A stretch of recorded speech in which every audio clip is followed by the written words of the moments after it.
Welcome to Heads in the Shed. Mm, I'm Darren Jones, one of the heads, yes. and over there, him Well, over I'm there. I'm Dave Javu, the other head. I see every fucking time you do this, I say my name properly, and then you have a comedy moniker then, There's and nothing I funny feel, about my name, Darren. and yeah, but then I feel inadequate. Then see, put me in the back foot. It hurt my feelings, Cliff. Sorry. Good. Yeah. Right. Now that we've dealt with this important issue of the day, Yes. we You've can we can you've guilt proceed. guilt tripped me sufficiently. Well deserved as well. Yes. Yes. So this year podcast is Mm, all about a random word generator that we use to pick our films. that's right. So yeah, and what is this? This is number three, is it? Is it number three or number four? The fourth one. Oh, four. There we are. Yeah. Good. Yeah. So We've had we've had so asylum. today's word. We had asylum, Yeah. sex, wonder, and yes, Oh yeah. today's And word wonder. was Yeah. yeah. What was today's word? Complication. Yeah, it's a bit like Sesame Street. Complication. It's a bit like Sesame Street, isn't it? Mm, Yeah. yeah. Yeah. Today's This. podcast So is brought to you by the yeah. Children's Television Workshop and the That's number it. 5, 6 and the word complication. That's the one. We Exactly need that. right. We need that Yes. pinball animated thing, don't we? Yeah. Yeah, exactly. With our faces on the pinballs. Yeah. Just But going, that's woo, really you know. complicated for us to do, so we're not going to do it. We are, Just see. No, imagine it. but Yeah. yeah. Yeah. Even though this podcast is all about the complication, Yeah. unfortunately, that is beyond our current Yeah. We skill won't be doing set. anything actually No, complicated. no. No, there won't be any graphics. There won't be, well, Clive's very kindly put some graphics on the front sometimes. Well, unless we find some patron who's willing to send us great deals of money, in which case we might think of upping our game in that case. So, Well, we'd have to hire an editor, wouldn't we? Is what we'd have to do. I don't know. And I'd we, be up for the task. It's just I'd like to be compensated for the time it would take. That's all. yeah. So yeah, so So, if anyone out there is actually no, if you're a wealthy patron with lots of money, give me money to make a film, not pay for me to be slightly slicker YouTube yeah, videos. Yeah, that's it. yeah, And I'm going to hold the clapperboard and yes. do a You'll have to movie have in the long film. arms, mind you, where you are, where I am. But Oh, well, yeah, yeah. yeah.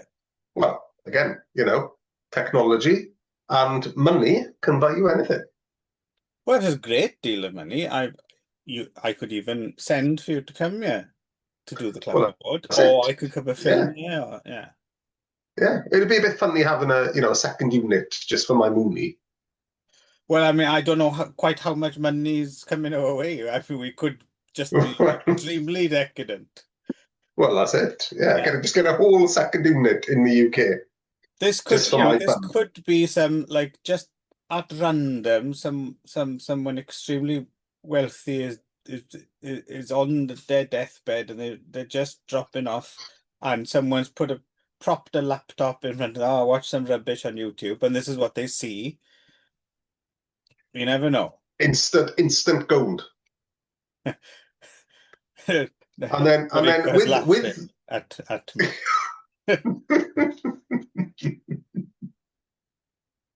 You never um, know. You never know.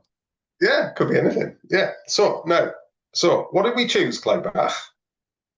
Over to you. Well, yes, it's yes. So So what was it? Well, actually, what was your choice first of yes, all, and then we I'll were do responding. my So yeah, so choice. as you said, the random word generator is supposed to give us ideas, and we choose a film according to said random word.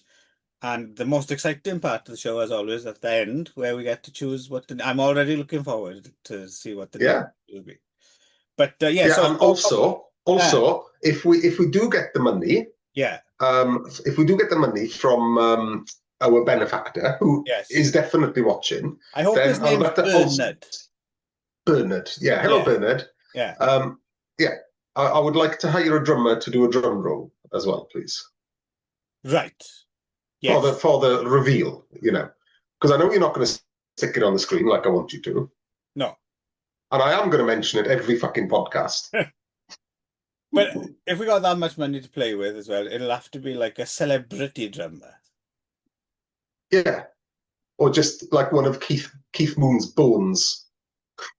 And I'll do it. John I know how to do Bonham's drum on roll. John Bonham's skull or something like that. That's it. Yeah. Yeah. Yeah. Yeah. I was never much of a drummer, but I do know how to do a drum roll. Did you have a Anyway. drum kit? Yeah. I was in a band. I was a drummer in a band. Tripod the Wonder Horse. Exactly right. Well, we went by many names. But I don't remember. You must have sold your drum kit before we became pals, did you? Because I don't remember your drum kit. Only just because I sold my drum kit to Alan. Oh. Who I met at a similar time to you. This is not Alan of this parish, by the way, viewers. No. This is Alan from back home in Wales, from our college. Yes, very different. A very different fellow. Yes, he is indeed. Yeah. So drums notwithstanding, and my woefully inadequate performance as a drummer, also notwithstanding. Let's get on to the films. So, how did you respond? How did you respond to Complications? Yes. So this was a difficult. I found this quite difficult. You wouldn't have thought so, but Complication. I thought, damn, but they were not a complicated. It was quite difficult to think of a film to do. I couldn't think of anything at all. So my mind went back to, I think it's in an issue of Shock Cinema, I think.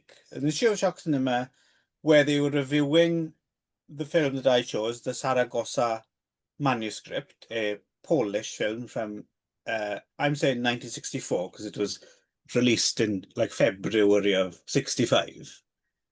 And I remembered it because Steve Wachowski was kind of comparing it unfavorably, not this unfavorably, the film he was comparing it to. He was comparing it. Do you remember that film with Nicolas Cage, Adaptation? Yes, I've never seen it because it looked. It looked pretentious as fuck, and I avoided it like the plague. Right. Well, I think I haven't gone back to it, but I think if I remember correctly, the way Steve Wachowski was comparing it was he was saying something along the lines of this film is kind of has a slightly complex structure in a way that like he was saying that so if you've ever seen Adaptation, the way it kind of plays out is Nicolas Cage is playing this kind of Hollywood screenwriter and his twin brother or something, if I remember correctly. And then towards the end of the film kind of and he's a Hollywood screenwriter. The film kind of twists into having a Hollywood ending in the way that the character would have written, but it doesn't announce it, as you see what I mean. So it's like a slightly kind of twist, but it's not, it's not that difficult to get your head around. But at the time, some people are like, "Oh, what's going on?" And I think Steve Buscemi was like, "Yeah, if you're the kind of viewer who gets confused by it, then you probably shouldn't try and watch that." I think that's how we were setting it up. Yeah. So I thought, oh, that's my excuse then, because I'd always quite fancied to watch this film, the Saragossa Manuscript. So that's why I chose. Yeah. Well, it fits like a glove, actually, because it's. I mean, I don't find the plot complicated.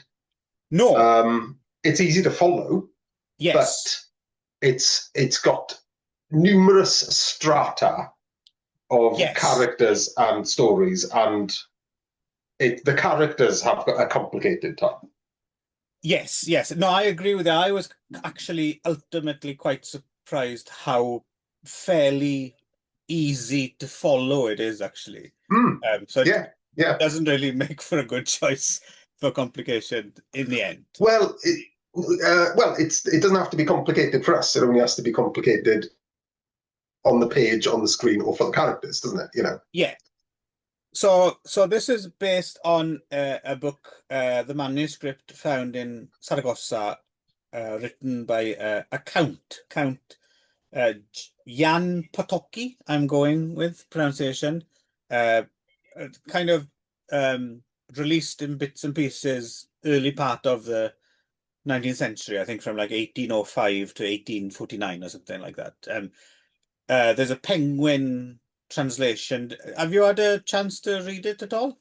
No, I didn't get a chance to read it. To be honest with you, I'd left. This is the last thing I'd watched. Although we had two films, I had some other stuff to watch Right, before that. And yeah, I watched this with 2 or 3 days to spare, and yeah, I didn't right, get right, with the program in time to realise it was an adaptation from a novel anyway. right. So I'm about a third through, and the reason I bring it up is because it's quite important for my reaction to the film. So the book kind of has the same setup. It's, Napoleonic era, and there's this kind of cavalier, this Voliant guard traveling through Spain, and it seems like he may have some sort of Spanish blood or something, right? And he's traveling through the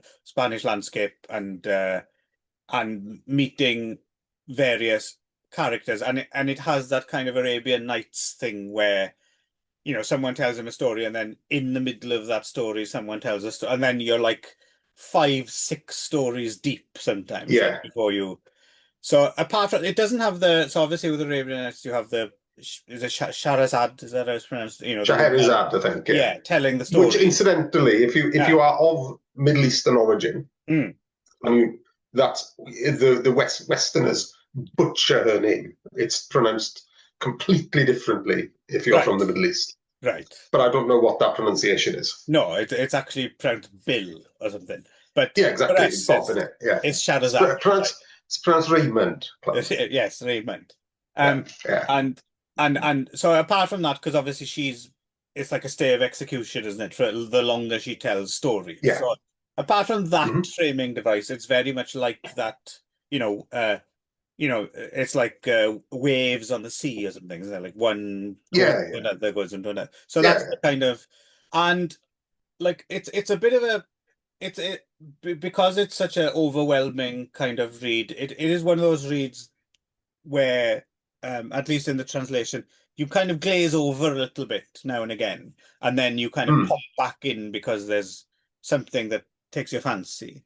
And what I kind of like about the novel is I mean, it's a bit of a treasure trove of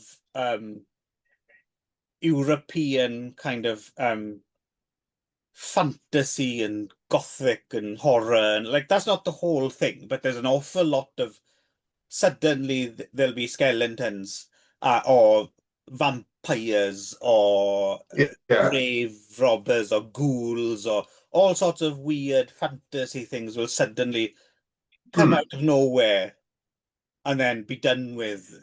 Much like in your kind of, a lot of us are reading Arabian Nights for the fantastic, right? Mm. Yeah. Um, and there's like one story. It's not really fantastical, but the way it's written is one element which didn't make it into this film. There's this whole story about this guy who learns to make ink, and then one of his children falls in this giant ink pot that they have to smash up, and then there's this kid running around all black covered in ink. And it's very, very evocative. I was hoping that was in Mm. the film, but it's not. Yeah. Um, so yeah, so I mentioned that in advance just as because I have the film didn't quite live up to my expectations because of that, and I'm wondering how it might have Mm. compared. So yeah, so the setup here again, it is a what's the name of the main actor there, Darren? You've had someone I'm help I'm you. I'm I'm glad you asked. Yes, it's bear with me. I'm not going to bother pronouncing it. It is. Yeah. Yeah, Zbigniew Cybulski. Raymond. He's Raymond. Oh, Yeah, Ray. Yes. yeah. So Ray, yeah, is this yes, Napoleonic era again, like I said, traveling about, meets all these different people. They do something a bit different here where they keep getting dragged back to like this Yeah, this like underground cave bone, thing. yeah, and Yeah, yeah, bone covered wasteland. It almost yeah, looks like like the it's, gallows, isn't it? yeah, Yeah. it almost looks like it's almost like a plague land or something, doesn't it? Because there's all Mm, these yeah, skeletons all over the place. And yeah. I thoroughly approve of that. yes, I like that as well. That was a nice thing. Yeah. Um, So is that not the feature in the book then? Is that just a I conceit, kind of a shorthand sort of I from think the so, if film? I remember correctly. Yeah. Like I said, and I haven't finished the book, but Mm. no, I think that is something, a framing device they chose for the film. Which, yes, I agree with you. It's that's a good choice. We should mention as well, it's a very long film. It's 3 hours long, isn't it? Yeah, Uh, yeah, so yeah, so I mean, the thing is, it's looks beautiful. Black and white photography is yeah. Lovely. got lots of good performances. It's, Yeah. great production Sets design. are lovely. Yeah, Yeah. yeah. This Penderecki score is good as well, with all these little experimental electronic bits here Yes, and there. electronic stuff and what seems like a double bass being abused somewhere Yeah, somehow. yeah. Yeah. So it's all like, it immaculate looking and sounding, and it's Mm. very handsome, and it's definitely and the other thing I didn't realize as well was quite how revered this film has become in the interim. Reading that, like, Martin Because Scorsese. Scorsese went around trying to show it everywhere, didn't he, at Yeah, one yeah, point? yeah, and to get it back to its original, because I think it was released outside of, like, in the UK and the US, there was a shortened version, wasn't it? It was like Mm. 2 hours or 2.5 hours or something. Yeah, he's Yeah, been yeah. going around, and now it's in that book, the 1,001 films you need to see before you die, and Yeah, yeah. now it has a reputation which I wasn't Mm. aware of before. No, me Um, neither. No, I hadn't. This wasn't on my radar at all until I'd seen it, right. or until you told me about it. So it's very, and Luis Buñuel was a big fan of it as well, and Mm. Jerry Garcia of the Grateful Dead was a Yeah. massive fan, and so it's not just, it wasn't just the shot in the dark that I initially thought it was. Um, However, I have to say, because I was expecting, I thought they were going to cherry pick a lot of the fantastical stuff. Mm. And not only did they not do that, there's hardly any of that in it. Like, Yeah, it's it's because there's hints of it, like his wives mm, is a clearly a fantastical element, but they don't go full on full on with it, do they? They don't kind of go over. They don't sort of cross the brow of the fantasy hill with it, you know? no. Yes, as you said, it's very, very subtle, which I don't have a problem with. And it also kind of makes sense that Luis Buñuel was a fan of it as well, because um his, some of his, the best of the Luis Buñuel films, other than the early Dali ones, are, the surrealism is kind of, it's not over egged, right? Like, if we're Mm. talking Exterminating Angel or Los Yeah, yeah. Olvidados, or something like that, it's just, and that's why one of the reasons I really love Luis Buñuel's films as well, that they don't push it. We recently did, for the show with Wrong, we did the Criminal Life of Archibaldo de la Cruz, which I'd never seen before. Okay, It's cool. really good, Yeah, and I haven't that seen has that. that kind of just a little bit here and there, Mm. and I'm very Yeah, much yeah. on board with that. But for me, Luis Manuel kind of gets it, the dosage just about right, and with Yeah. Zaragoza, I was. Maybe it's expectations is the problem. Maybe if I was watching it again, I might be a bit more favorable. And like I said, I can see why and it's definitely a very good, very well made film. And it's not a bad film in any way, shape, or form. It would be churlish to say that it's, oh shit, this film in it. No, no, no, no. But I think because I was expecting a bit more of a cavalcade of gothic grotesquerie and supernatural and stuff, Yeah. then it's it does leave you wanting if you're coming at it from that point of view, I think. Now, Hmm. thing is, you weren't expecting any of that, No, right? I had no So, expectations going into this. so I'm quite interested to see how you got on with this. Yeah, very well. Um, Ah, I didn't. I'm not going to fall over myself to see it again. right. Um, but I really appreciated the kind of tall tales nature of this. So Right. not only is it talking about the fantasy elements, which we were, so I actually quite like the fact that they held off from the fantasy and the grotesque elements, although there are quite a few grotesque elements in there. Yes, Um, yes. um, um, it kind of puts me in mind of sort of Baron Munchausen, but with Yeah, much less yeah, fantasy yeah. elements, right?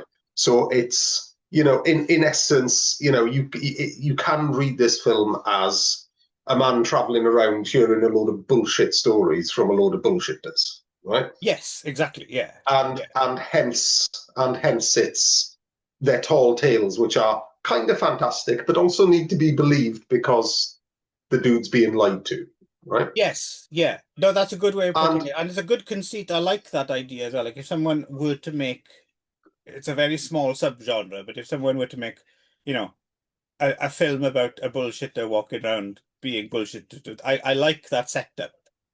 yeah, Yeah, um, and and I also like the subtle yet overt, right? I know that's an oxymoron, but the subtle yet overt commentary on storytelling, right? On tales growing with the story. right, Because at one point there's like, he almost turns to the camera and says, "Oh, I hate it when don't you almost turns to the audience and says, don't you just hate it when you've been told the story and they fuck off and right, you're in three right, stories deep." There's a moment in the film where that's like clearly speaking to the audience, saying, "Ha ha ha ha ha! I hate it when right, this happens, and I'm doing right. it to you." Yeah, And I really appreciated that. yeah. And there's a Um, few callbacks, isn't there, where someone tells kind of the same story, but from a different perspective, and hmm, like the bloody head thing as it would pop yeah, up. yeah, Yeah, yeah. No, no, yeah, yeah, no. It's a shame in a way, actually. I wish I'd come to this film totally cold because I think I would have appreciated it a lot more. Uh, yeah. I think if you don't know what's coming, it yeah. really it does help, Mm. because especially if you're not expecting, one of the best 1,000 films Right, ever made in some people's eyes. I don't agree with that, but right. you can kind of lay back, enjoy the scenery because the scenery's beautiful. It's a very well made film. Yes. Um, Something I wasn't quite expecting was the amount of comedy in it as Yes, well. that's true. Yes, it's very broadly comic would it doesn't it's not it doesn't it's not what you'd expect if someone told you that. But yes, if throughout it's like a little like it's a little bit arch or something, isn't it? Like it's always Yeah, mm, yeah, it's yeah, like not ha ha ha or people playing it, but you can tell the tongue is in the cheek, isn't it? yeah. Throughout. It's definitely a tongue-in-cheek film, Yeah, but and subtly, it's subtly. Yeah. yeah, and it's clearly a commentary on storytelling, and indeed, as we were discussing earlier, that Thousand and One Yeah. Nights Yeah. tradition. Yeah, Um, farcical. It's a good call actually. I hadn't thought about that. The Munchausen of it is hmm, actually again, but without necessarily the grand fantasy of it. Yeah, no, that's yeah, very much yeah. yeah, Um, because you are kind of in the back of your mind, you're kind of thinking, is this a tall tale? Did this happen? Is this just being told for the the story tell right. for their entertainment? I'm glad you mentioned the Munchausen as well, actually, because then that helps me kind of place it for if anyone's kind of interested. So there's there's a there's a 1940s version of German version of Munchausen, which is it's good, but like this, it's a bit torn down in terms of quite how much on-screen fantasy you see. So Mm. it's much closer to that than there's that 60. There's a Czech. There's a Czech Karl Zeman Munchausen film, which is really fantastical and using every kind of visual technique you can imagine, and of course the Gilliam version as well Yeah. is more full of. So yeah, this would be closer to the 1940s German Munchausen than the other ones. Yeah. And I really enjoyed the the kind of the weirdness of the whole thing. Even when there aren't fantasy elements going on, it's off kilter. Yes. It's kind of yes. someone's having a duel, but it's not how you would expect things to go down. No. But it's not. The film's not trying to trick you either. It's just being a bit weird. Yeah, and there's a lot of little bits like that where characters suddenly like yelp or something, for no good reason that I can tell. Yeah, and there's like the story of the main character's big new. We're going to butcher his name, Raymond.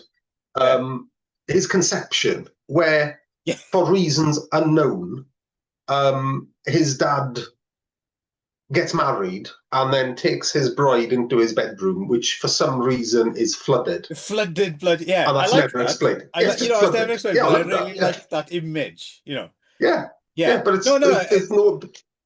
I definitely can see when this film was brand new. If you knew nothing about it, I can imagine it actually.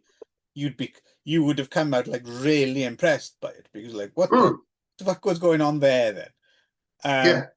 So yeah, I think it was definitely the weight of expectation is what maybe scuppered my viewing of this. I might give it another. I mean, not straight away, but like say, I might hold off actually writing any kind of review of this and give it another go in like a decade or something. Yeah. And then I think I might have a very different opinion of it. Yeah, because amongst, and it's just this, and it's of course it's a 3 hour long film, but somehow every character in it, and there are many characters, are also very memorable. Yes. Very easy to tell apart. Yes. It's very easy to tell the stories apart, even though I didn't count them, but there's got to be 20 or 30 stories in there. Yeah. Maybe not 20 or 30. It works really. That's actually very well done, because it's obviously with a book, of course, it takes longer to read and you're putting it down, and maybe so it's very easy to get lost in it, just as it is with 1001 Nights, right? But yeah, no, as a piece of film, I was never confused as to where I was or who was telling the story or so there's a lot to admire. That's quite a feat. Yeah. So and also, and I also, this is a very big tangent, and speaks to my personal interest rather than the interest of anyone who's going to be watching this. But you got the character of the Kabbalist. Don't go alienating that wealthy dying patron now. I want Bob. Well, whatever his name is. What did we decide his name was? Bernard. Bernard. Zbigniew, I think his name was. That's him. Bernard Zbigniew. Yeah. But there's this character of the Kabbalist, right? Who's a Kabbalist and not a magician, which is kind of strange. Right. Because he's kind of a magician. But anyway, I know a little bit about Kabbalah, right? Which is the discipline that the Kabbalist is into. And it's all good stuff. It's all very accurate to Kabbalah, which I kind of appreciated. Interesting. Which is not what you would expect to find in a throwaway character in a small segment of a I film remember like back this. in the day you were very keen, you and your good mate Madonna, like chatting about the That's Kabbalah, it. See? Yeah, that's a different Kabbalah than what I'm into. Thank you. Fuck that shit. That's a pyramid scheme. That is. I thought Revolver was your favourite film ever. Revolver. Is that what it was called? That's what it was called, is it? That fucking. That's the Guy Ritchie. Yeah, but that was the Guy Ritchie kind of hanging out with Madonna Oh, was period it? Oh, I where don't it's know. all like, yeah, it's all like really deep and man and Oh, okay. yeah, Yeah, that and is it's a his worst film horrible as film. well. Terrible film, really bad. And I usually quite like Guy Ritchie. Um, yeah, no.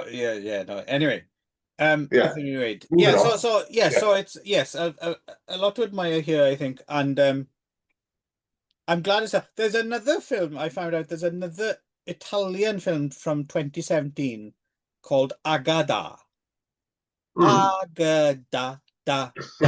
Push pineapples. I do apologize, dying Is patron. But well, yeah, yeah. You scuppered it imagine now. You that's fucked the it up now. last thing you hear. It's like that Yeah. in that Half Man Half Biscuit song. The old woman dying. The last thing she sees is Sting singing on the roof of the Barbican. Yeah, me singing Agadoo is even worse, maybe. But I'm quite keen to see this one because I'm just wondering if maybe they did the what I was expecting from this. Okay. Because it's also quite a brave move to kind of remake or have another go at this after you have this kind of Yeah. yeah, Yeah, it's like a monolith, isn't it, really? yeah. So I'm But I didn't know that before I saw it, so I'm quite glad of that. yeah, You no. know. I think that's the Yeah. way to go, and it Yeah. says a lot in general as well about yeah, it really does because I'm at that stage now in my life as well where I'm going back to some films from when I was younger to take another look. And it Mm. is kind of it's you know, if kind of your job in life is you've decided to give yourself is to, you know, write a kind of like a kind of history of film in a way, and you feel like, all right, I've seen that film now, and I've got my definite opinion. I've written it down, set in stone, and then you go back to something and you have a totally different opinion, and Well, then that's happened a few times with you, isn't it? yeah, and then the On a few things third that just time going, we've done. yeah, and then the third time going back, you have a totally different opinion again, and it's all to do with how you're coming into it, isn't it? So, Mm. Yeah, yeah, yeah, yeah. yeah. So what you used to think of as, yes, I've now got that's written, I've cartographed that, Mm. and then, oh no, it's totally shifting under our feet Yeah, all the yeah, time. yeah. Which Mm. is, an epiphany, but it's a kind of at first unnervingly annoying epiphany. But what you're gonna do? You've got to Well, go. you can't. Yeah, Yeah, you just got to keep going. yeah. Yeah, I mean, the other thing struck me was I wasn't expecting to see any nudity at all, Mm. and I wasn't expecting to see. There's only one scene, but I wasn't expecting to see any gore in this. Ah, yeah. But There's an eye, in isn't there? both Yeah, instances, yeah, yeah, someone gets their eye plucked out yeah. It's quite in nasty as gory well. fashion. Yeah, Yeah, it's yeah, nasty because they hold the eyeball in their yeah. It's hand as all well. jellied and Yeah, leaking, and yeah, yeah. yeah, And yeah, there's just without any explanation, one of the characters is female, just has one breast exposed yeah. And there's a lot for of no good reason. heaving cleavage, and it's a very sexual film as well. There's a lot of wanton A lot kind of of bed lust hopping. and Yeah, yeah, yeah. yeah, yeah, yeah, Especially yeah. a lot of very horny, empowered women as well, right? Like Mm, kind yeah, of taking the lead, right? absolutely. Yeah. Well, Yeah, you've got his wives. You've got um the woman with the old husband. yeah, yeah. Uh, The I can't. woman with Yeah, the there's even the lovers in her bed, and yeah, yeah, yeah. So yeah, and yeah, most of the women in this are actually a lot more, a lot more. Well, know much more of what's going on than the men do, yes, because the yeah, men do tend to be thinking with their dicks. yeah. This is true. Yeah. Mm. I'm quite keen to see. So here we go. Is we should actually mention the name, right? Is it maybe Wojciech Has is the Ah, director? well, actually, I know how to pronounce that. That's Oh, Wojtek. Vontek. Wojtek. Oh, Wojciech. Okay, Wojciech Yeah. Has or Sorry, Has. Wojciech, I Yeah, think. Yeah. Wojciech. Yeah, Wojciech Yeah. Has. Um, Yeah. quite keen to see. So the other, so this was part as well. We mentioned Scorsese earlier. Scorsese had some kind of masterpieces of Polish cinema season or something, didn't he? And Mm. and there's another one I always wanted to see actually, a film called The Hourglass Sanatorium from the 70s, which is based on a book by Bruno Schultz. And apparently that's a lot more full on like surrealist. And the K brothers of Street of Crocodiles fame, they recently did like if you don't know who they are, the K brothers are kind of somewhat proteges of Jan Schwankmeyer, and they did another feature version based on the same book. So I'm quite keen on reading this Hourglass Sanatorium book and then watching Wojciech's has his adaptation of that as well. So, cool. Yeah, no, very good. Yeah, so I've not got a lot of complaints on this. No, I'm quite glad one of us got more out of it, because I think it's definitely a film deserving of praise, right? It's just I wasn't quite in the right. Yeah, it's like you can see what you're missing. Yeah, you can. Yeah. Right, and it wouldn't. Yeah. No, go on. Good. Any final thoughts? Going. No, I was going to say, yeah, and I've forgotten now. Never mind. You could sing Agad. We're talking across each other. I forgot. No, I'm not going to. You know what? It's bugging me now. Who sang that? That was. It's not Lamal, is it? From no. Is it? No. It's. And they did that song. I would normally let you stew, but yeah, I do need to know. I'll know it as soon as I hear it. Because while you're looking it up, I had the great displeasure to see them perform live. Right. While I was at university. They played Geraldine's University in Hatfield in the 90s, and we went to see them. Retro ironic student thing, isn't it? Blacklist. Yeah, and on the Blacklist, that's it. Yeah, and there was that other song they did for Rita Sue and Bob too, wasn't there? Which was the Gang Bang song. Oh, really? You know that song? Yeah. I know the film, but yeah, they're in it. They're in it, and they do the song. You know that song, "We're having a gang bang." That one. Oh, I don't remember that part of it at all. Really? Yeah, they're in Rita Sue and Bob too. Yeah, I think they're in like a. Yeah, they just fleetingly, in a working man's club playing or something. But they're in it. I remember that. Oh, I have to watch that again now. Superman is the other one they did, right? Which that's the one. Imitate in the school disco. Yeah. I used to love that when I was a child. Of course, all children love that. Yes, Rita Sue and Bob too. Actually, quite an interesting. Because I think it's Alan Clark, isn't it? It's quite a good film, but I'm blanking on her name now, but the woman who wrote the original play that it's based on, there was a documentary about her not that long ago called The Arbor, where they had like people like she'd been interviewed and they had audio excerpts, and then they had people like mouthing things that she was. It was quite a well done. But my main takeaway was Rita Sue and Bob 2 was, as good as it is a slightly lighter version of the reality, because that was based on something that had happened to her. Yeah. And I think that that married man, younger, was a lot more toxic maybe than it was presented. Yeah. Because in the film it ends on quite a up note, if I remember correctly. Well, I remember seeing that before I had any sort of concept of who Alan Clark was, what he'd done before, what his same here, because that was a big hit in the UK when we were kids, and it would have turned up on telly, wouldn't it, Rita Sue and Bob? Yeah, so I think I probably saw that when I was 12 or 13 or something, without any knowledge. Yeah, we were just watching it because it had sexy bits in. It did have sexy bits in. And yeah, I've been a bit frightened to go back to it, to be honest, because I quite like Alan Clark. And, I'm used to grit with Alan Clark. And it's just not, I just fear that it's not there. And, there's not enough of it. And it's a bit of a... It is gritty, but it's just, from what I remember, the real story and the initial play. I don't think, apparently she did have reservations about how the film turned out, then let's put it that way. Okay. Yeah. Yeah.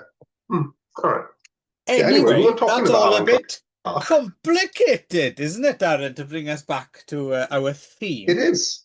Yes. Now then, and what, where did your head go, you sick little boy, when you heard Complication?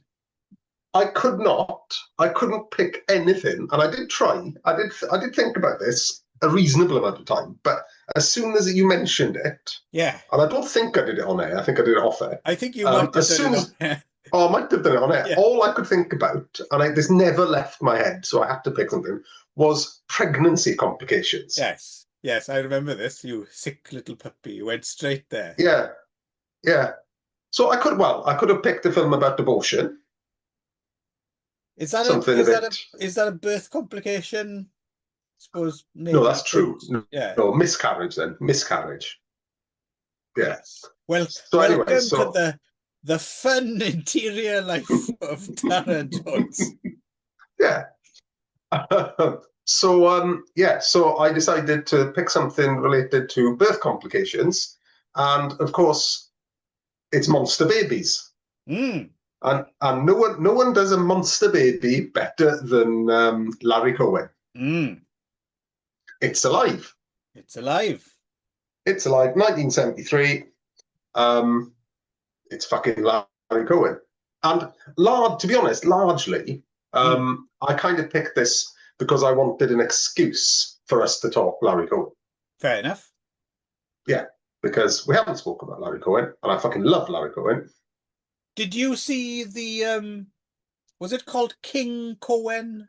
There was yes, very good. Yeah, really good. Yeah. I particularly like. Is it Fred Williamson? Yeah, I think it is Fred Williamson calling him on his bullshit. Yeah, about this. That sounds like Fred Williamson. Yeah, because there's a scene where he almost killed Fred Williamson, and he was driving a taxi or something. It was a stunt no one would do, so Larry Cohen ended up doing it. And then Fred Williamson said, "No, that never happened. I was perfectly safe." Something along those lines. Anyway, yeah. Very good, as well as King Cohen.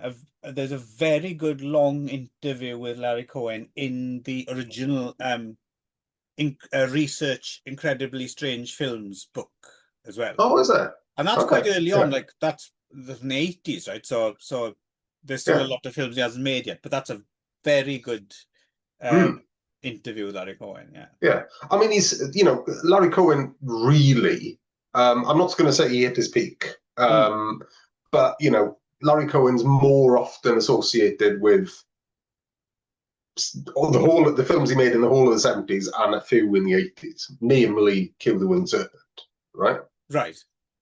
Yeah. So genre stuff, blaxploitation stuff. But I remember reading in that interview what I always admired about Larry Cohen was how smart he was, the way he went about filmmaking, because he starts off as a writer, right? That's what he does, and his first kind of big break in a way, or something that makes it, which is something I often forget about, and I need to go back and watch actually, because I think I might appreciate it more than when we were watching repeats of it on BBC Two when we were teenagers. But that show, The Invaders. Oh yeah. That? And they can't. The telltale sign is they can't bend their fingers. Yeah. So that was like. But it's very low key and very. Yeah, but it's very low key and very paranoid, isn't it? Yes. I think I would get on with it now more, maybe. Yeah, and well, I think when I was watching it as a teenager, I think I was, I wanted to see the flying saucers and aliens, and there weren't many of them in there. No. Because I remember around the same time, it was a new show that was on, if you remember, and I remember thinking there was a bit of a connection between the two. Do you remember that TV show Dark Skies? Where there was like... I didn't get very into it, but yeah, I remember it. Yeah, it was like aliens in Washington or something taking over. Yeah. I think there was a lot of similarities between those two shows. Yeah. Which I used to watch religiously just because I had a big thing for Megan Ward was in that. Oh yeah. I can run with that. Yeah. but yeah, and this is reasonably early on in his filmmaking career. He's only done 2 or 3 before this, isn't Yeah, he? I think this is like maybe his third feature Yeah, film, and certainly the first one that makes. Oh no, hang on. I suppose Black Caesar would have been quite a hit. Um, and then he gets the yeah. Well, sort back of Black Caesar, right? yeah. And I listened. There's a very good commentary track. I happen to have the DVDs. They brought out a 3-pack of the 3 It's Alive films Oh yeah, we should say there were a number of sequels. years Yeah, ago. yeah, Yeah, and a fucking and remake as well, wasn't there? In 2019 or something, was it? yeah, I'm not watching the remake.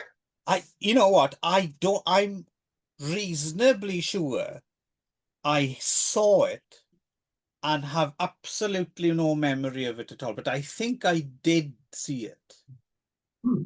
Okay, yeah, I would avoid that instantly because, well, Right. actually, and we're going to get on to impressions in a minute, anyway. But yeah, and I think on that commentary disc, going back to what I said, very Mm, good commentary. If you've got the DVD, it was from I think the early 2000s. right. The commentary track on It's Alive, and I think there's a commentary track from him, and it's him just telling Yes. stories about the filmmaking experience. Yeah. I think there's a commentary on each of the 3 discs by him. All right. Um, yeah, but I didn't get to the second or third. But yeah, If he was memory apparent. serves, it's quite a overall, if you're talking series, it's quite a high quality horror series. I think they're all quite good, aren't they? All the It's Alive Yeah, are quite good. yeah. Well, I I remember thinking the third one was a bit silly, but I haven't seen it Yeah. since for Well, 20 years at Larry least. Cohen could get silly. Oh yeah, Yes. yeah. And anytime someone starts, I mean, obviously Larry Cohen, rest in peace, is deserving of all the praise. But anytime someone starts to go a bit overboard, just you just bring up Wicked Stepmother, right?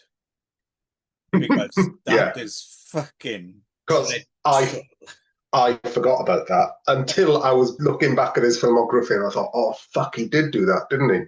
Yeah, there's a And few just Beth Davis and is fucking nearly dead in that as well, yeah, isn't yes, and also it's that thing of It's Alive is one of the better films in terms of this element, but sometimes Larry Cohen's films he did scupper them a bit, like you said. Yeah, they're a bit too silly or narc. Like he kind of doesn't have the. He's a bit slapdash every now and again, isn't he? So he? even a Yeah, yeah. film like I really like, but I remember it. I haven't seen it in a while, but I remember it being a bit too slapdash. Is The Stuff, for example? I really like the stuff, but I agree. He loses control of it sometimes, Yeah, doesn't he? he's He got loses too control of many the plot. ideas, doesn't he? Yeah, Yeah, yeah. yeah, And he just flies off in too yeah. many directions. But I think the stuff is great. I mean, I'd need to rewatch it, and actually now as well on the Blu-ray or whatever, there's like a substantially longer director's cut, isn't there? hmm, yeah. I think I did I see may that. treat myself to that one day. Yeah. Yeah. But yeah, yeah. But going back to that commentary, I hadn't realised that apparently, while he was filming this, Mm, he was doing this film um, Monday to Friday, mm. and was filming Hell Up in Harlem at Yes. the weekend. Yeah, which is bonkers, isn't it? Yeah, but it kind of tells you who Larry Cohen is as well. Yes. Because Again, he's just a fucking skinflint as well. It's yeah, well, guerrilla filmmaking because he didn't get permission for fucking anything. no. Again, I think with Hell Up in Harlem is worth a rewatch as well. I haven't seen it for a long Mm, time, and I remember it me neither. definitely paling in comparison to Black Caesar, Oh which is yeah. the sequel. But it does have some. Actually, this is something he brings up in that interview. And it's something you might miss if someone highlight. So there's a bit in Hell Up in Harlem, which is quite interesting, where there's like this chase scene. It's like a long chase scene, and then both the people involved in the chase suddenly get on flights and they fly to somewhere, and then there's just like a lull and you see them both like just enjoying, you know relaxing in the plane and ordering drinks and stuff, and then they land and then the chase carries on again, which is quite a good idea, isn't it? Great idea. Yeah, I'd I like to can't know if remember anyone's how he. done that before. Yeah, no, exactly, and I can't remember if he pulls it off very well. But I've always wanted to go back and rewatch Hell Up in Harlem with that in mind because it's a fun idea. Yeah. No, I remember it. I remember thinking it's nowhere near as good as Black Caesar. Right.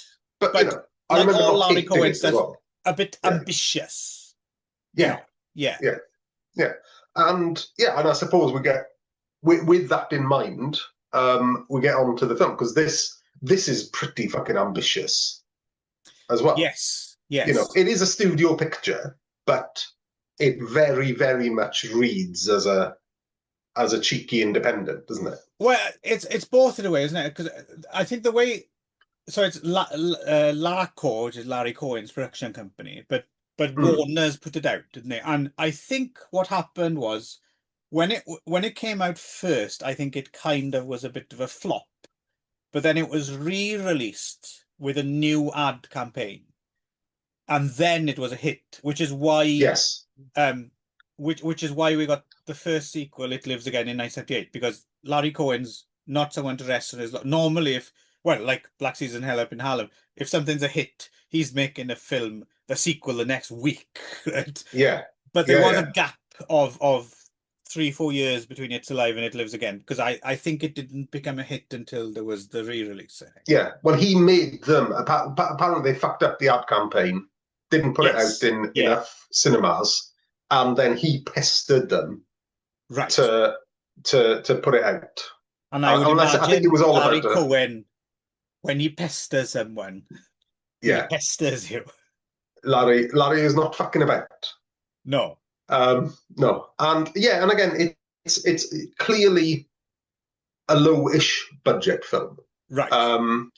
But and this is kind of gets me back to my impression because I was kind of dreading watching this again because I remember liking it. I remember thinking it was well done, but I always recall the baby being a bit silly looking. And Rick Baker effects. I completely disagree with myself. Yeah, but I completely disagree with my previous self on that because I think there's a very judicious use of that special very effect. sparing, yes. Yeah, because I remember having a still of it in one of the horror film books I had when I was a kid, and there's a still of it. And it's thinking about it, it's the only time I've ever actually really seen it because it's got fangs, isn't it? Yeah, It's actually quite an impressive. It's quite a scary looking, goggle-eyed, fanged little beast. But the only time I've ever really concentrated is when you have a still of it in a book and you can concentrate on it. Because in the film you don't have much time to take a look at it at all, which is actually quite a good idea. Yeah, exactly. Yeah, and he's and he's kind of he in this commentary I was listening to, he kind of compares it to Jaws, right? Yeah.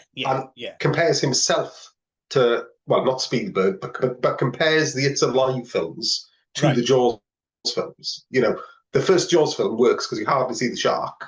Yes. Until at a certain moment it leaps out and fucking kills someone. Yes. And that's partly because that's an accident, isn't it? Because that's not by design. It's because the fucking shark didn't work, right? Yeah. The baby did work, but Larry Cohen had designed it so that you didn't see it, so that your imagination would fill in the blanks, and it works perfectly. Because you can tell when you do see it, you can tell sometimes it's a bloke in a suit, right, on a shrunk down set, and sometimes it's a rubbery looking mannequin, and sometimes it's someone when he wants the baby to growl or say something, you get a close up of someone's lips made up like a baby's lips with fangs, didn't you? Yeah, no, it's good. I read somewhere initially had the idea of Rick Baker making some sort of suit he was going to put on his cat or something. I was thinking, that's not going to. You don't direct cats, right? They don't do what they tell you to do, and they don't like wearing suits either. Well, that's it. And also, talking about animals in suits, apparently, well, not apparently, I believe Larry Cohen when he says what he filmed. But right at the end, when they're in the storm drain, when he's in the storm drain and he's carrying the baby, right near the end of the film, Larry Cohen wanted whatever the actor was carrying to be alive, so that he'd look after it. as if it were alive. So he gave him his dog. All right. So when you see what's his name, John P. Ryan. John P. Ryan. Yeah. When you see him carrying the swaddled baby, that's actually a Pomeranian dog. Ah, okay. That he's carrying around, and it wriggles. It's a nice touch. It's a nice touch. You can tell he's actually holding something. Also worth mentioning as well, always a plus to have the storm drains of Los Angeles in a film.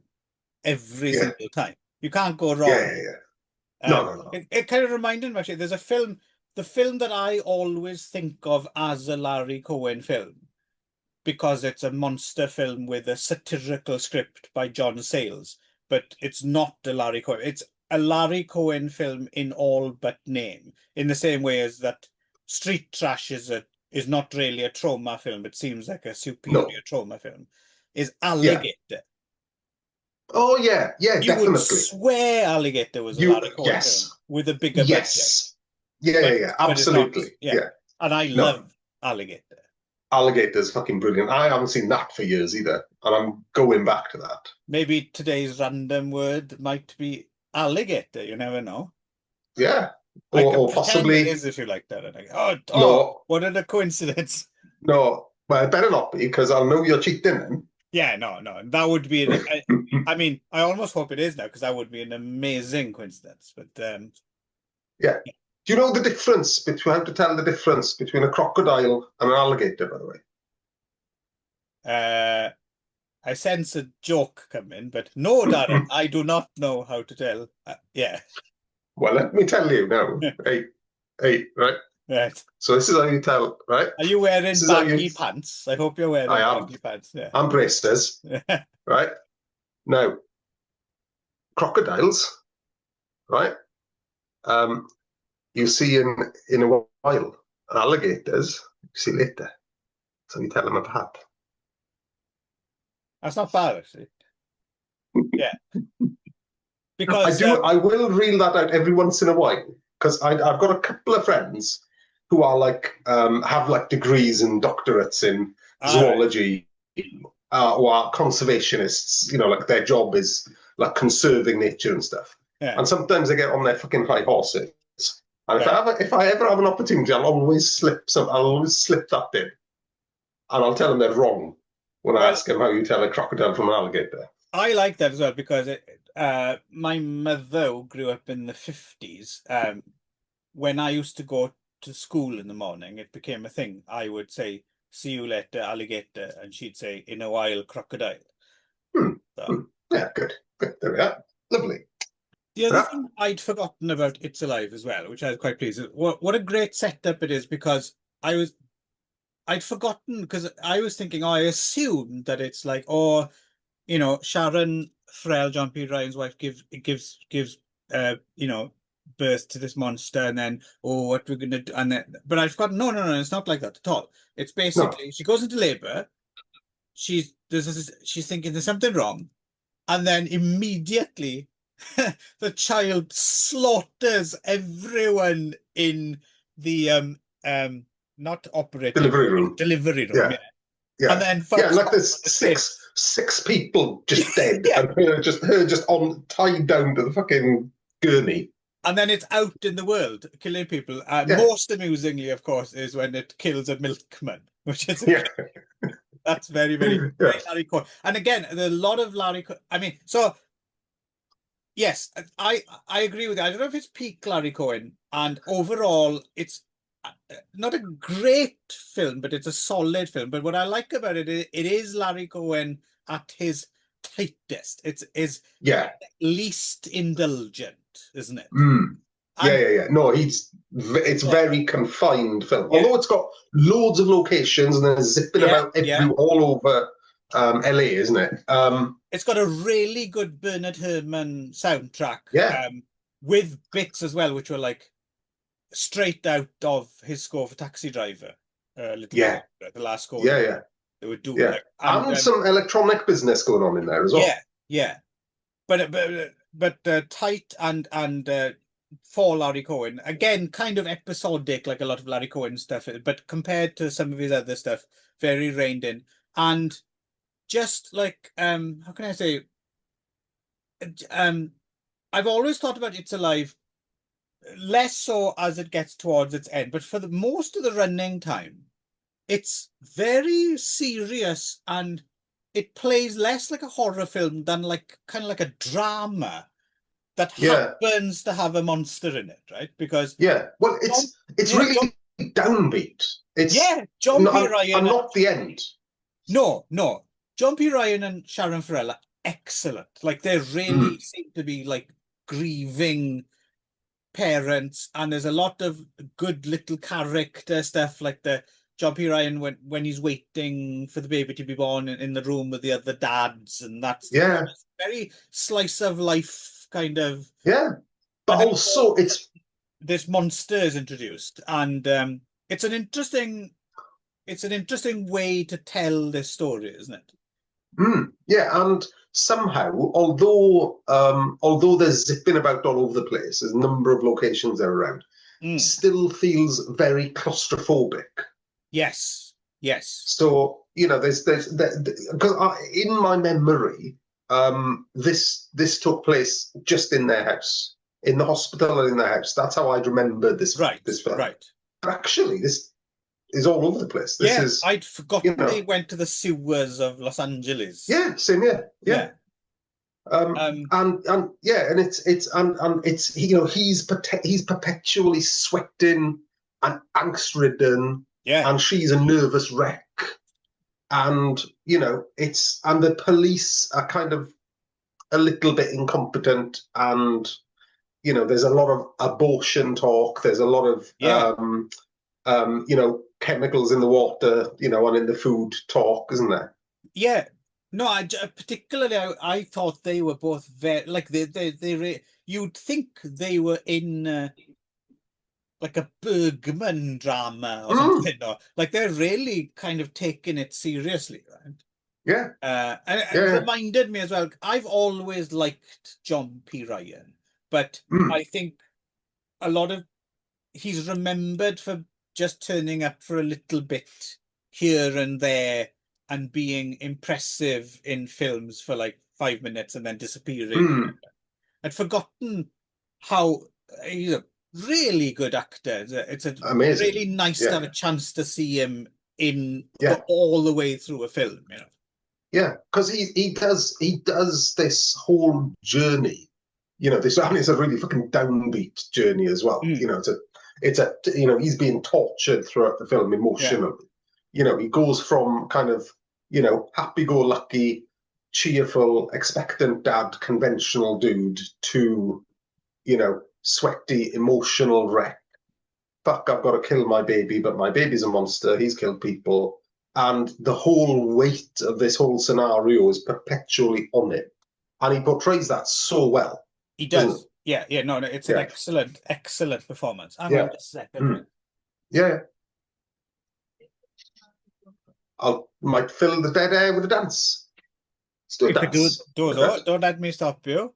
Yeah, look, You could I'm sing not doing Agadoo. Agadoo I as was just, well. no, no, no, no, no, no. I was doing, Oh yeah, yeah, yeah. done a Sorry, I dance don't now. want to ruin the integrity you brought to the podcast there by getting you to sing Agadoo. I said, no, no, no. I've got standards, Clive. Yes, There clearly. is a line. No, Yes. most people don't think so, but there is actually a line.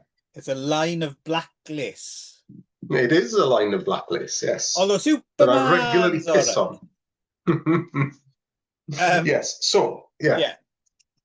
Very no, I mean, because again, I'm going by memory, I seem to remember It Lives Again being a bit more of a standard horror film. Like it plays more like a horror film. Yeah, And then, like you said, the third one is a bit more bonkers, mid-80s. Michael Moriarty's on board. yeah. I mean, Larry Michael Cohen. Moriarty. If Michael Moriarty's in Yeah. there, then To be honest, that's you can never take the whole thing seriously. no, but that is one of those dream teams of the era, I think, because people talk about Oh God, Scorsese and De Niro, but Larry yeah, Cohen and Michael Moriarty. that's That's his muse. Yeah, yeah, Moriarty is his muse. Yeah, yeah. and Yeah. yeah, and I was thinking of Michael Moriarty the whole way through this as well. Actually, I thought, well, he is a bit more like a serious Michael Moriarty, isn't he? Yeah, yeah, it would be so different if Michael Moriarty was in this, right? Like, I'm not saying Michael Yeah, Moriarty couldn't pull it off because Michael Moriarty is also a very yeah, is a great actor, but obviously the two of them together, they're a bit yeah, yeah, exactly. Yeah, they're like yeah, giggling fucking fools, aren't they? Yeah, instigators, aren't they? I think. yeah, Yeah, exactly. Yeah, yeah, yeah, yeah. yeah, yeah. Um, yeah, but no, it was actually same as you. Actually, when you chose this, I was a little bit trepidatious as well, just because not because I didn't, but I thought I don't know if I need to go back to this kind of thing, because I thought I knew it. But I'm glad because now it's solidified in my mind a little bit more as a much more because you're thinking Larry Cohen, so you're thinking it's going to have its tongue in its cheek a lot more, and it is a little bit, but not to its detriment. Like you Yeah. can imagine this just playing straight to a regular horror film audience well enough. It doesn't. Hmm. It's not. It doesn't have to play for the Larry Cohen fanatics, right? No, no, no, not at all. Yeah, and yeah, I'm so glad I went back to it actually because I had it in my mind as good horror film ruined by a shit baby monster. Right, and that's not the But case. it's not that at all. It's No. absolutely not that at all. And I apologize to the ghost of Larry Cohen for ever thinking such a thing. Um, but just in case, Ghost of Larry Cohen, you start getting out of your pram and haunting Darren once again. Wicked stepmother. Yeah, Back to the yeah, underworld with you. quite right. Yeah, I mean, we don't. I mean, as much as I would like to talk, Kill the Winged Serpent with you, Mm. we don't need to talk about that film No, plus as well, we have because done it. I've that's. done it on another show Oh, with. you've done it Yeah, elsewhere. Oh, yeah, yeah, yeah, yeah. yeah. Well, actually, But Cue the Winged Serpent was quite interesting to go back to as well because um, even though I still like it, it is a little bit it's definitely less tight than this. I remember there's me and Ron talking about it. There's some scenes in that where like with long tracking shots and stuff in the police station, and Michael Moriarty's talking to David Carradine, and you can tell like they don't quite know what they're doing and the production's out of control because like there's these long tracking shots and then the camera backs off and then it comes back and there's no reason for it. Like you can yeah, tell they're working on fumes, right? They're just kind of yeah, yeah, barreling yeah, ahead. But of course, there's yeah. enough good stuff in queue for it to be more than well worth watching. But it is God, yeah, a God, yeah, much less disciplined film than this. yeah, yeah, yeah, yeah. Fair play, yeah, and yeah. Also, funny story. I had the chance to own the original artwork to that poster. It's Alive or Q? Q. Ah, okay. So I own the other original piece of art for the film poster. I own the original art for Master of the Flying Guillotine. Yes, yes. Yes. In the same pile as that was Ah, the original art for Q the Winged Serpent. ah. Yeah. And it was more expensive, and I passed it up because I could only afford one, so I bought Yeah. Master of the Flying Well, Guillotine. how much money were we talking about for original art for Q? I don't remember, but the Master of the Flying Guillotine cost me 350 quid, which is a I was fucking going to say, yeah, lot of so money. it's hundreds. We're That talking was hundreds of pounds. that was Yeah. yeah, that would have I don't know. I would imagine it was up there for 500 or 600 quid at the time. Probably much more now, I would imagine. Well, that's a much more valuable thing to sell. If I was going to sell my Right. original art, then I would get less than I would if I was selling King of the Winged Serpent. Right. A lot less, Yeah. you'd imagine. Yeah, but such is life. Yeah. No, definitely worth going back to this. And yeah, no, a nice little reminder. Because as well, I think sometimes things that we were really into when we were younger. So Larry Cohen was an early obsession for us. Like we were really into Larry Cohen films. So Yeah, yeah. we'd forgot, like I can't remember the last time I watched a Larry Cohen film, even though I think there's one or two I haven't seen. Um, Yeah. but it just reminded me of, oh yeah, Larry Cohen. Kind of forgot about how good. I mean, there's so many interesting. One I like that gets overlooked a little bit, but it's quite a good thriller is The Ambulance Yeah, with see, Eric I'd forgotten that Roberts. existed. Yeah, I've Yeah, seen it. it's a good film. Yeah, but I haven't gone back. I remember liking it, Yeah, but I haven't gone back to it since no, VHS same days. here. But it's a Excuse good me. one. Yeah. Yeah, Hmm. and like I Yeah, said, and that's the other. I'm interested to watch The Invaders because I think The Invaders is quite a short run as well. So there's not that many episodes. I don't think so. Yeah. Yeah. Yeah, but I would be worried it didn't get resolved because did it get cancelled or did he manage to wrap it up? I don't know. I don't know if it was popular Yeah. or not, but Yeah. it was popular enough that he got his foot in the door. Anyway, let's put it that way. Yeah, I think it pops up on telly here. Actually, I think it's got a regular run on like one of the cheap free channels It's in not the still UK. So I on think it's Deaf 2 on Friday afternoons. well, Anton de Corn's introducing it. Right. But yeah, and that's the other thing I want to get back to as well. I keep thinking, oh, I must get myself a copy of Original Gangsters. Ah, yeah, that's one I haven't seen.